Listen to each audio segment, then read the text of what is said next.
ვიზო რეჟიმი.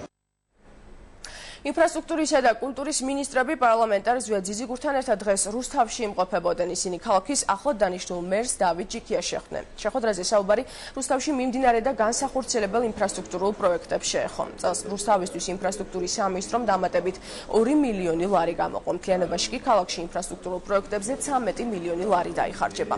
დაგეგმილია შიდა კვარტალური გზების, სახურავების, პარკებისა და სკვერების რეაბილიტაცია. უახლოეს მომავალში დაიწყება რუსთავი-თბილისის ავტომაგისტრალი. დღესვე მინისტრებმა და პარლამენტარმა რუსთავის ისტორიული მუზეუმი დაათვალიერეს და კულტურის სფეროს წარმომადგენლებს შეხვდნენ.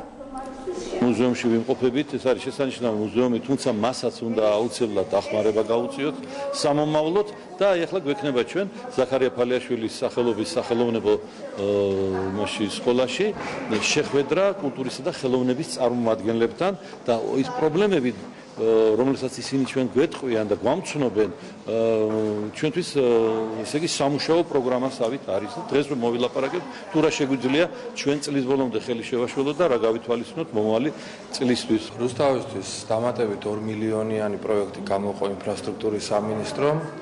ეს სულ ერთი თვის ამბავია, დამატებით კიდევ გაკეთდება ლეონიძის პარკის ბილიკების რესტავრაცია, განათებები, ასევე განათებების და შიდა სარეაბილიტაციო გზების სამუშაოები. მოგვეცა შესაძლებლობა, რომ დამატებით 2 მილიონ ლარზე მეტი გამოგვეყო რუსთავის მუნიციპალიტეტისთვის და სამი კიდევ მნიშვნელოვანი პროგრამა დაფინანსდა აგვისტოს თვეში რუსთავის მუნიციპალიტეტისთვის. ჯამურმა დაფინანსებამ 13 მილიონ ლარს გადააჭარბა, რითაც ძირითადი ინფრასტრუქტურული პრობლემები, რაც ქალაქში არსებობს, იქნება დღის წესრიგიდან მოხსნილი. ბატონმა დავითმა ისაუბრა მისი სამინისტროს მიერ განხორციელებული პროექტებზე, ანუ პროექტებზე, რომლის ფარგლებშიც ხდება რუსთავში რეაბილიტაციები, ძირითადად არის გზების, სახურავები, სკვერების კეთილმოწყობა, ასევე ისაუბრა კულტურის მინისტრმა იმ პროექტებზე, რომელიც შეიძლება განხორციელდეს პროგრამულად კულტურის სფეროში.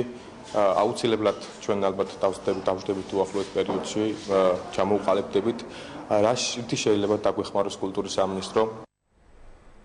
ბათუმის სპორტში ნატოს საზღვაო სარდლობის ინიციატივით ეგრეთ წოდებული საპორტო ვიზიტის ფარგლებში შინაგან საქმეთა სამინისტროს